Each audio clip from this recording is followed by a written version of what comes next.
Welcome to Team Fortress 2. After 9 years in development, hopefully it will have been worth the wait. Please let me know what you think after you have had a chance to play.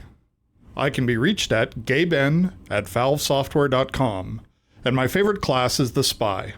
Thanks, and have fun. To accommodate the Scout class, maps need open spaces that allow Scouts to double jump along paths that the other classes can't navigate.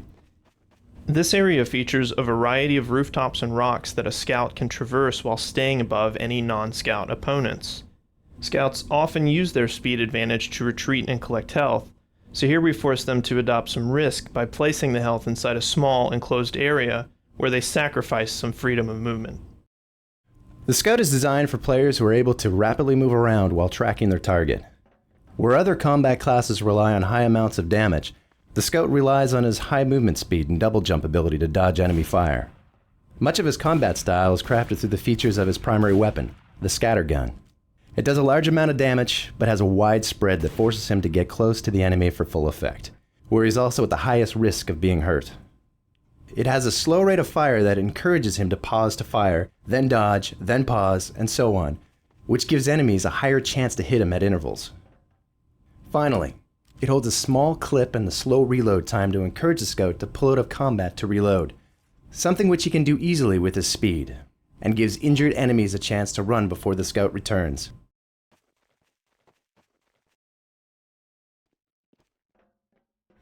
For soldiers, we design spaces with specific attention to height. Soldiers generally want to be shooting down at the opponents to maximize the effect of their rocket splash damage. The rooftop here gives them that advantage. It can also only be reached with the soldier's rocket jump, making it generally inaccessible to the other classes. Because of the splash damage from a rocket jump, soldiers have to trade health for the height advantage. This trade-off, coupled with the lack of health on the roof, lets us make the rooftop a powerful advantage without unbalancing the map, since soldiers will need to rely on medics down below to keep them healthy.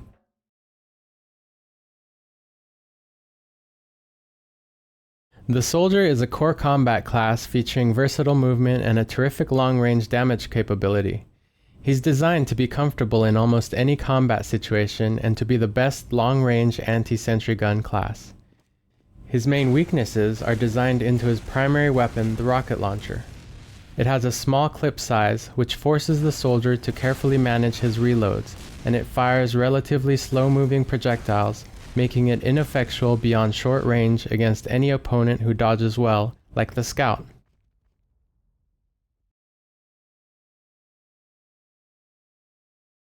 The Pyro is designed to be the best short-range combat class, aimed at encouraging players to adopt an ambush style of play. To achieve this, we made the Pyro vulnerable in the open, which forces players to seek out enclosed areas and doorways. To add to the Pyro's short-range lethality, we made the flamethrower effects visually noisy, which helps disorient opponents long enough for the flames to finish them off.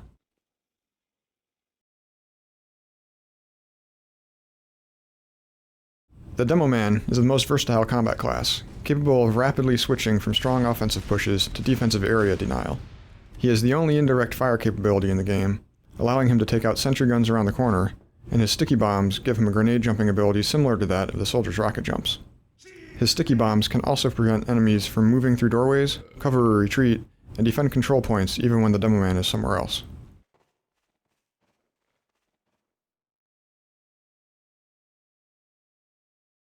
With its wide field of fire, the Heavy's minigun lets players who don't have great twitch aiming skills still wade into the thick of combat.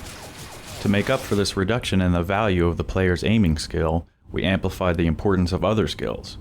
For instance, the wind-up time before firing and the Heavy's reduced speed while firing force players to learn to anticipate both the start of combat and incoming enemy attacks.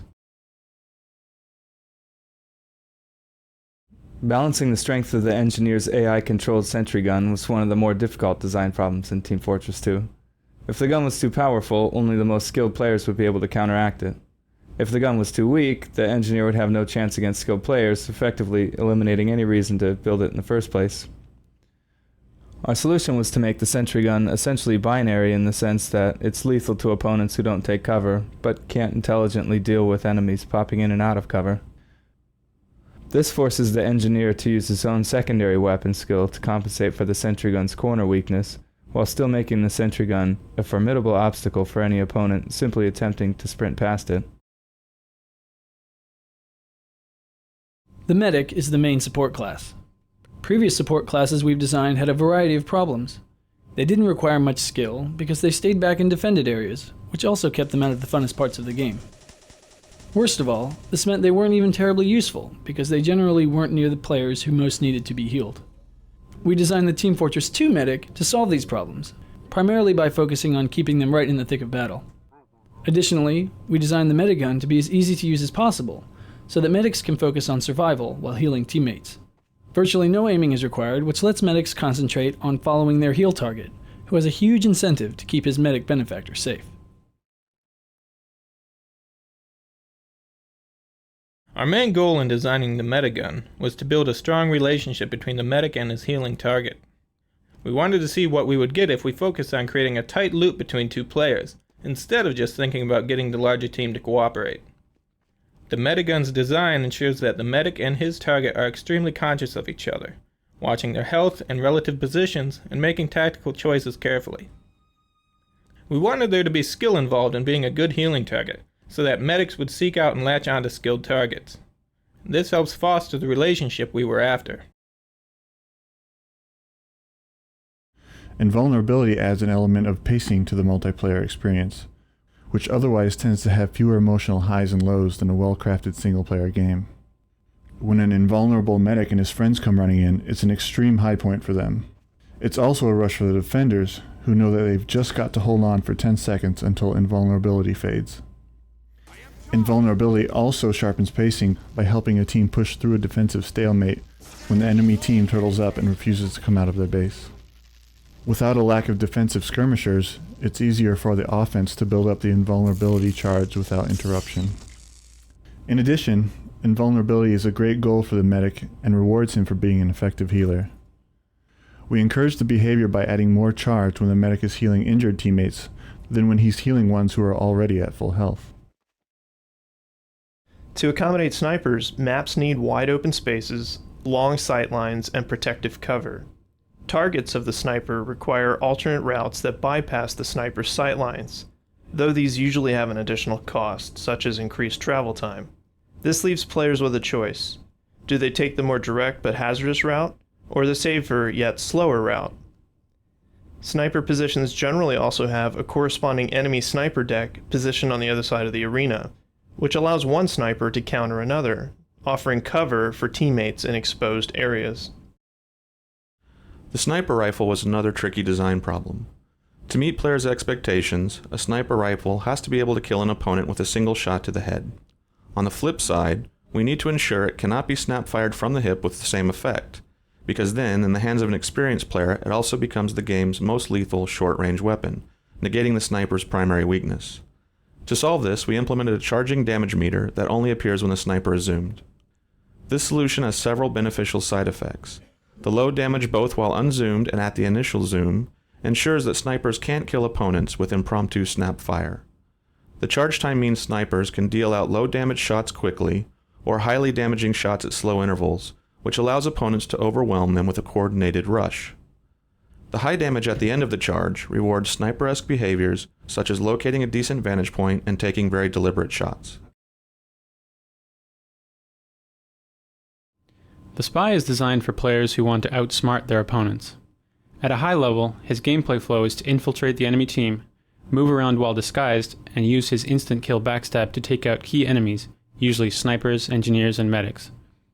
His invisibility cloak is designed to help him in two key situations. The first is in getting past the front line, where players are most vigilant against enemies and most suspicious of friends not heading in the right direction. The second is in escaping from enemies who have seen through his disguise while he's in enemy territory. His sapper was designed to allow him to easily take out unattended enemy sentry guns, forcing enemy engineers to keep a close eye on their buildings. Unlike maps in Team Fortress such as Two Fort and Well, which have their respective blue and red sides, Hydra's 4 main arenas can be owned by one team or the other. We needed an overall theme that justified structures like rock walls and tunnels, but which also had a neutral color scheme. We chose a desert theme with a palette of a reddish-brown rock, cool blue sky, and neutral light colors that complement the surrounding area. The colors of the separate areas vary slightly, but still key together. Multiplayer communities tend to focus on a small group of maps, playing them over again and again. Instead of producing a large number of maps, most of which would go unplayed, we decided to try and build a single map with more innate replayability than any we'd built before. With most multiplayer maps, you know what you'll be doing before the map is even finished loading. In our case, we wanted a map where you couldn't even predict something as basic as your starting point, let alone what you'd be doing when you got there. This map, Hydro, therefore begins with a randomized starting state. The emphasis on control of constantly shifting territories means the map rarely feels repetitive. Meanwhile, the explicit round structure keeps teams focused and provides regular highs and lows as the teams gain and lose territory. Maps require impassable boundaries, but unless we restrict the environments to either interior spaces or steep canyons, these boundaries can't always block the player's view of the outlying unreachable area. In our more realistic titles like Half-Life 2, these boundaries often require fictional or visual explanations. In the heavily stylized world of Team Fortress 2, however, conspicuous artificiality is a core design principle, and so we can simplify or altogether ignore these explanations without compromising the player experience. Playtesting showed, for instance, that these low fences leading to an empty expanse successfully conveyed the message that the area beyond the fence is uninteresting and out of bounds. This area presented a difficult problem. Since the arena is primarily an interior, there wasn't much we could do to alter its basic structure, so we concentrated on careful management of the interior shapes to create an iconic space. The building is essentially a box with big rectangular windows, contrasted by round elements, such as the generators, in the center. To create depth and parallax, we added linear elements such as railings and cables.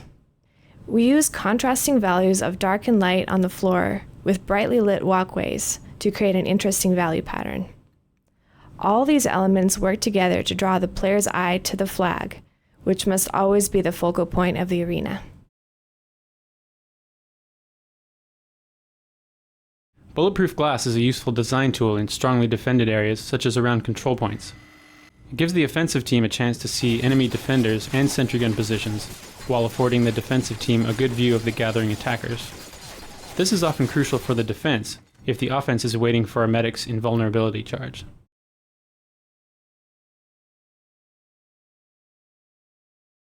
When designing areas for high levels of combat, we try to avoid complexity and chaos.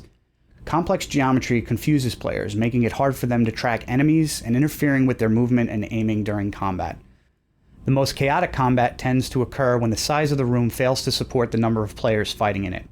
In this final area of the map, we wanted a free-form battle to rage for some time before anyone could achieve a decisive victory. To achieve this, we built a wide-open area with several entrances and gave players a variety of attack and defense options at various heights. Rather than depend on elevators and ladders, we relied on ramps, since these allow freedom of movement at all times instead of confining players. Through playtesting, we made many changes to the dimensions of the room, the size of cover elements, and the size of the entrances, thus ensuring the area could accommodate a battle of many players.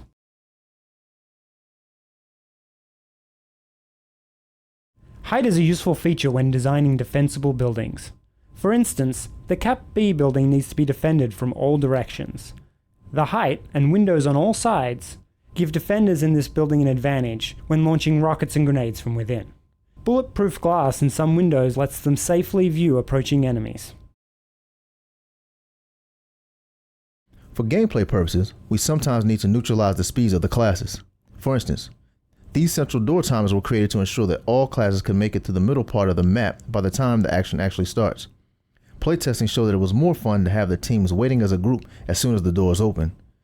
The anticipation of battle combined with the hazardous moving trains creates a great opening clash for the middle control point. To give players interesting navigation decisions, routes through a map should vary in effectiveness based on the player's current class and the state of the map. Water lets us increase the cost of taking a particular route because swimming is slower than running. Spies often accept that cost in order to infiltrate undetected. Pyros avoid it because their primary weapon is useless underwater. If the enemy has a strong defense, the increased cost of the water route becomes a worthwhile trade-off for any class trying to hit the defenders from behind. Ideally, matches should end in a victory for one team and a loss for the other. Stalemates are essentially a loss for both teams. To avoid stalemates, our map design considers two key variables: team respawn times and travel time from the respawn point to the front line. The team that's winning gets slightly faster respawn times and more forward respawn points, a positive reinforcement loop that increases the chances for them to push forward and win the game. Each of the Team Fortress classes was designed to make a unique contribution to attack and defense, and control points are, fundamentally, methods of focusing players' attention on these core offensive and defensive activities. They are also useful for drawing players to different points of the map. Stalemates generally occur around doors, where teams have a strong defensive presence on either side of the opening. To help counter this, we provide alternate routes with high travel costs that become more attractive only when the enemy has strong defenses behind the main route. The number of enemy entry points to an area is crucial to its design, since it's extremely hard to hold an area when enemies approach from multiple fronts.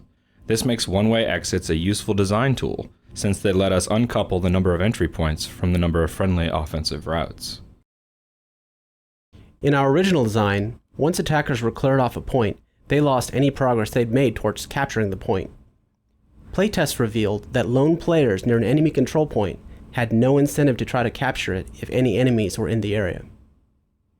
Furthermore, once a team was reduced to defending a single control point, the stronger attacking team was often unable to successfully assault the final point for the full capture period, which caused too many games to end in a stalemate.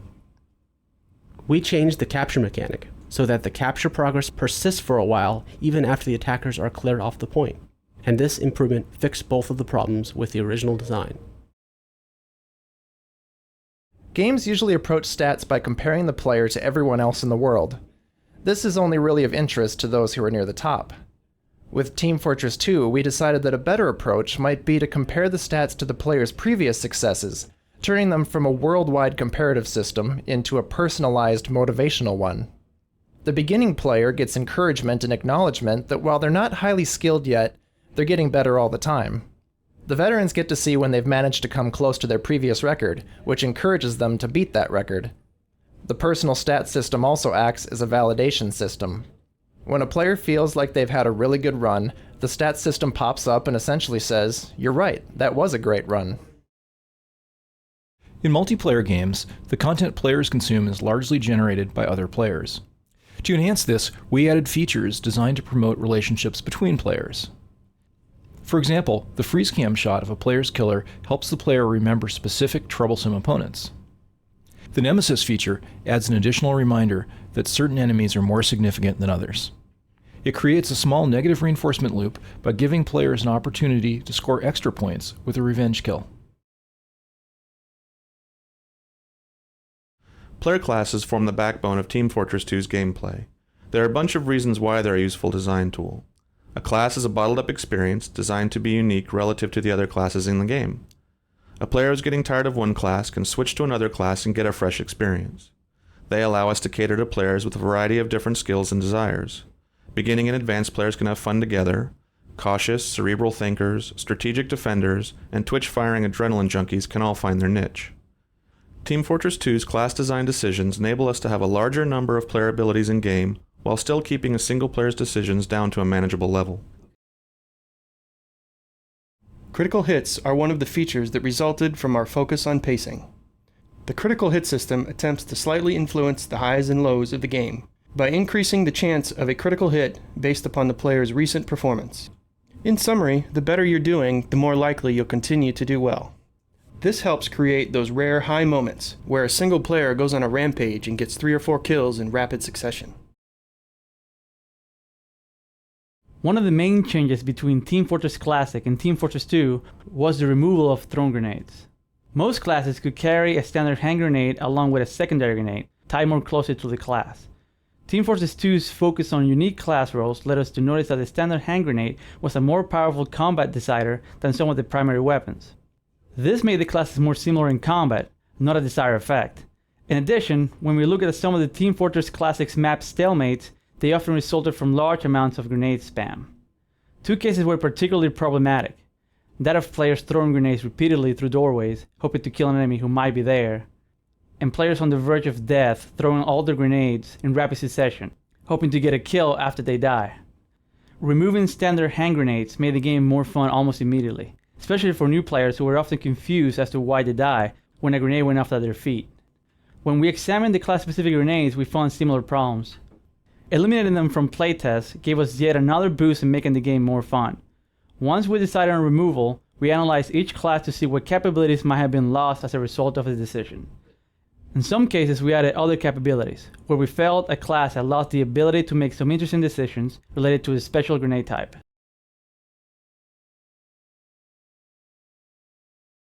We first showed Team Fortress 2 at E3 in 1999, and here we are in 2007, so what took us so long? The short answer is that it took us this long to make something that we were happy with. The long answer requires a look at our development process. At its core is the assumption that we don't really know ahead of time what will be fun. We know what's been fun in the past, but if we've got 3 ideas on the table, we really can't say for sure which one will be the most fun when they're done. So we've focused on developing a repeatable process that we'll find out. It's based on a cycle of constant iteration, where evaluation is done by watching as many people play the game as possible. In developing TF2, we tried out many features, a few of which made it into the final product, but most of which were cut. For example, our initial versions of TF2 were focused on trying to build a game around the concept of a commander, a single player who had a real-time strategy view of the battlefield. He would be responsible for building structures and providing a unifying strategy for the team. But there were significant design challenges involved. For instance, how do we design the game such that the commander can have fun and at the same time ensure that the players down on the ground can have fun? How do we ensure that the players and the commander value the output of each other? How do we ensure that the game is still fun if you have a terrible commander, or conversely, if you're a great commander with a terrible team? We spent many months working on these and other issues, and never really reached a point where we were satisfied. In addition, our game had become overly complex, due to our attempts to add a strategy layer deep enough to warrant the addition of the commander in the first place. In the end, we made the hard decision to remove him from the game and moved on. With 9 classes of characters and so many weapons and unique abilities, one of our biggest challenges was exposing all these combinations to players without overwhelming them. Even the short list of essential information is intimidating, including map goals, the whereabouts of their friends, who's shooting them with what weapon, and so on. We didn't have any way to make all of this information visual, so first we had to prioritize and come up with an essential list of things every player needed to know in order to just have fun. Information they could learn by playing the game, such as map layout, was of secondary importance, but there was also information, such as the medic's invulnerability charge, that would be completely invisible unless we exposed it. We tried to avoid attaching 2D elements to the HUD as much as possible, since we wanted players to be looking at the 3D world we'd built rather than some abstract representation. For example, players always see their own team's spies as a spy, but they need to know how that spy is disguised to the other team. We first tried a quick hack where we put an icon representing the spy's current disguise, floating above his head. This icon proved baffling to playtesters. When we tackled the problem by putting cut-out paper masks on the spy, it not only fit the humorous style of the game, it let players get all the pertinent information directly from a quick look at the spy's model, thus keeping them focused on the characters and on the action of the game. We took this as a lesson in how holding ourselves to a strong design principle can often force us to come up with better solutions than if we'd taken the easy route. The more your art direction can use well-understood visual representations, the less work you have to do to explain your game elements. The earliest version of Team Fortress 2 had a heavily realistic art direction. As time went on, we found this was causing us a lot of issues. The differences between our player classes were hard to expose satisfactorily. Weapons firing anything other than bullets were hard to visualize. Our maps didn't make a lot of sense in the real world, where 2 opposing forces rarely build bases within 50 feet of one another. In addition, the game wasn't visually distinct from our other products. A stylized world had none of these problems. For instance, put the massive heavy next to the pinstripe-suited spy, and players understand both the numerical health differences between the classes and their very different gameplay styles. The medic's healing beam was easily understood by playtesters when they saw the floating red plus symbols streaming into the target. A stylized fiction can easily explain why the team's bases are built right next to each other. Finally, a Team Fortress 2 screenshot is easily recognizable, ensuring that no one will confuse it with another one of our games. We intended Team Fortress 2 to feature many special particle effects to enhance the wide variety of weapons and class abilities. In previous versions of the Source engine, all particle effects required that custom code be written by the programmers. For Team Fortress 2, we created a system where designers can rapidly create new particle systems and iteratively refine existing ones without programmer involvement. An in-game editor allows designers to edit the definitions of particle systems and immediately preview effects in the game itself. The editor also allows artists to connect modular effect building blocks to create complex visual effects. As for the particle system itself, we have offloaded many of the system calculations to the graphics accelerator, which allows us to increase the number of particles on screen without reducing the frame rate. The challenge of the particle system was to create effects that were fun and visually exciting, without being so over the top that no one could read their meaning in the game. In a typical match, there are so many effects on screen at the same time that the biggest danger is visual clutter. Therefore, the effects were refined to be cleaner and simpler. Those that were most important for gameplay were made easier to see, while those that were mainly eye candy were allowed to fall into the background. Two-dimensional HUD elements present a particular art problem because they have to look good and sharp no matter what resolution the user is running their game at. Given today's availability of high-resolution widescreen displays, this can require a lot of texture memory and a lot of work anticipating different display resolutions. The problem for Team Fortress 2 was even more daunting because of our desire to include a lot of smooth, curved elements in our HUD. We developed a new shader system for drawing line art images. The system allows us to create images at a fixed resolution that produce smooth silhouettes even when scaled up to a very high resolution. This shader system also handles outlining and drop shadows and can be applied in the 3D space to world elements such as signs. The announcer for Team Fortress 2, Ellen McLean, has the rare distinction of being the only voice actor to perform in all the products in the orange box. For a role in Team Fortress 2, we had Ellen try various reads on the same lines, letting her ad-lib different personalities. On the 5th try, she came up with the winner. Her disappointed and slightly angry evil overlord clearly lets you know, in the world of Team Fortress 2, a tie does not mean everyone wins, but that everyone loses. For Half-Life 2, we developed something called response rules, a system that lets us fine-tune the way characters speak lines of dialogue in response to game events that are not completely predictable. In Team Fortress 2, we extended response rules to the multiplayer environment for the first time. The response rule system works by listing speech concepts in a simple text file.